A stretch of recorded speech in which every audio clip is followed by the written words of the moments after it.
नमस्कार दोस्तों, मैं हूं अर्पित और एक बार फिर से आपका स्वागत है। एक चौंकाने वाले घटनाक्रम में ऐसा पहली बार होने जा रहा है कि हमारे देश के उपराष्ट्रपति के खिलाफ एफआईआर दर्ज होने वाली है। आप देखिए, एनडीटीवी की ये ब्रेकिंग न्यूज है कि निशिकांत के बाद धनखड़ के खिलाफ अर्जी। निशिकांत सांसद हैं, निशिकांत दुबे भारतीय जनता पार्टी के, तो वहीं दूसरी तरफ उपराष्ट्रपति जगदीप धनखड़ के खिलाफ भी अब अर्जी दाखिल कर दी गई है। उपराष्ट्रपति धनखड़ पर एक्शन लेने की तैयारी में है सुप्रीम कोर्ट। तो वहीं दूसरी तरफ पलटवार करते हुए उपराष्ट्रपति की तरफ से राष्ट्रपति की जस्टिस पर एफआईआर दर्ज करने की तैयारी पूरी हो चुकी है। तो आप देख सकते हैं कि मोदी सरकार वर्सेस सुप्रीम कोर्ट का एक नया खेल शुरू हो चुका है और अब ये अपने चरम पर पहुंचता दिखाई दे रहा है। क्या संजीव खन्ना के रिटायरमेंट से पहले उनके ऊपर महाभियोग चलेगा? ये बड़ा सवाल अब उठने लगा है। और साथ ही साथ क्या मोदी सरकार वर्सेस सुप्रीम कोर्ट की इस जंग में वक्फ कानून कैंसिल हो जाएगा? क्योंकि ये सारे बवाल की शुरुआत अगर देखा जाए तो इसी मामले में होती है। खबर देखिए आप, निशिकांत दुबे के बाद उपराष्ट्रपति के खिलाफ अवमानना की कार्रवाई की मांग कर दी गई है।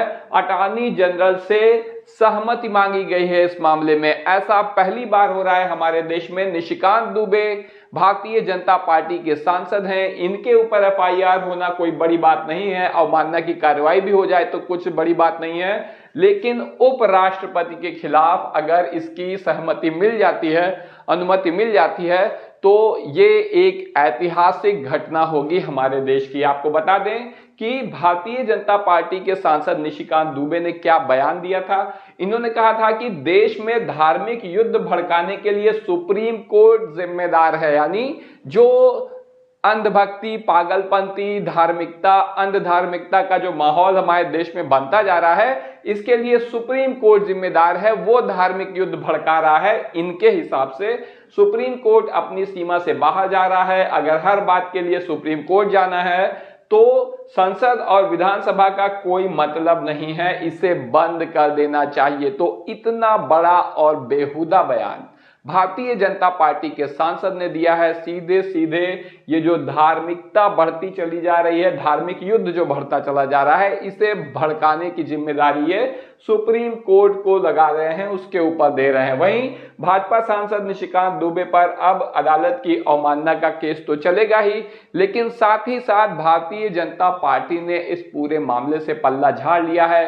क्योंकि पिछले लोकसभा चुनाव में संविधान के मुद्दे पर जैसी धुलाई हुई है भारतीय जनता पार्टी की, वो एक बार फिर उसी पचड़े में नहीं फंसना चाहती है। और भारतीय जनता पार्टी की तरफ से कह दिया गया है भाई ये इनके व्यक्तिगत विचार हैं, हमारी पार्टी का इससे कोई लेना देना नहीं है। तो वहीं दूसरी तरफ उपराष्ट्रपति ने भी अपने पद की मर्यादा का मजाक बनाकर रख दिया है। उन्होंने ऐसा बयान दिया है, ऐसा ओछा राजनीतिक बयान दिया है जो उपराष्ट्रपति के पद को किसी भी दृष्टि से शोभा नहीं देता। आप देख सकते हैं, उपराष्ट्रपति बोले कि अदालतें राष्ट्रपति को आदेश नहीं दे सकती, जज सुपर संसद की तरह काम कर रहे हैं। अनुच्छेद 142 न्यूक्लियर मिसाइल बन गया है। सीधा हमला इन्होंने जज पर बोल दिया है, जो कि आमतौर पे राजनेता भी इससे बचते हैं, लेकिन उपराष्ट्रपति होते हुए इन्होंने सीधे अनुच्छेद 142 की आलोचना करी और जज की, सुप्रीम कोर्ट की आलोचना करने से भी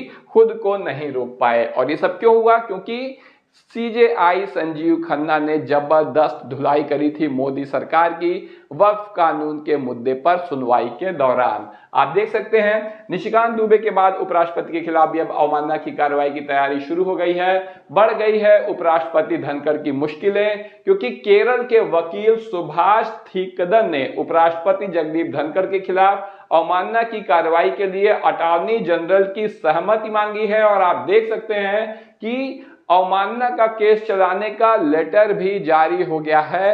बस सिर्फ अब एक बार ये सहमति अगर मिल जाती है तो ऐसा इतिहास में पहली बार होगा।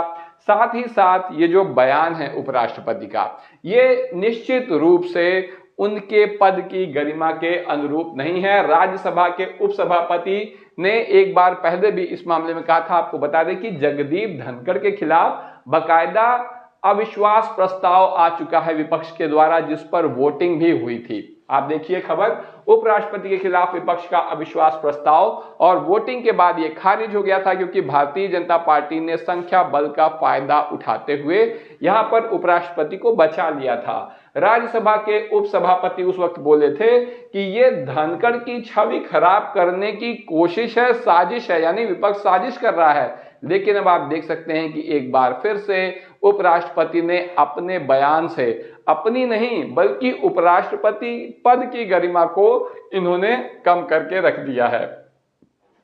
विपक्ष पहले ही सही मांग कर रहा है इस मामले में, जो इन्होंने सुप्रीम कोर्ट पर टिप्पणी करी है कि धनखड़ पर विपक्ष का आग बबूला होना, और बताया कि कोर्ट की अवमानना की है। बीजेपी बोली मर्यादा मत सिखाओ, यानी जब विपक्ष के लोग कह रहे हैं कि उपराष्ट्रपति जन की धड़कन ने कोर्ट की अवमानना की है और इस पर उनकी आलोचना की है, तो भाजपा के लोग कह रहे हैं कि हमें मर्यादा मत सिखाओ। और ऐसे में अब उपराष्ट्रपति ने जस्टिस पर एफआईआर करने और महाभियोग चलाने की तैयारी कर ली है। तो ये लड़ाई एक तरफ से नहीं चल रही है बल्कि दोनों तरफ से चल रही है।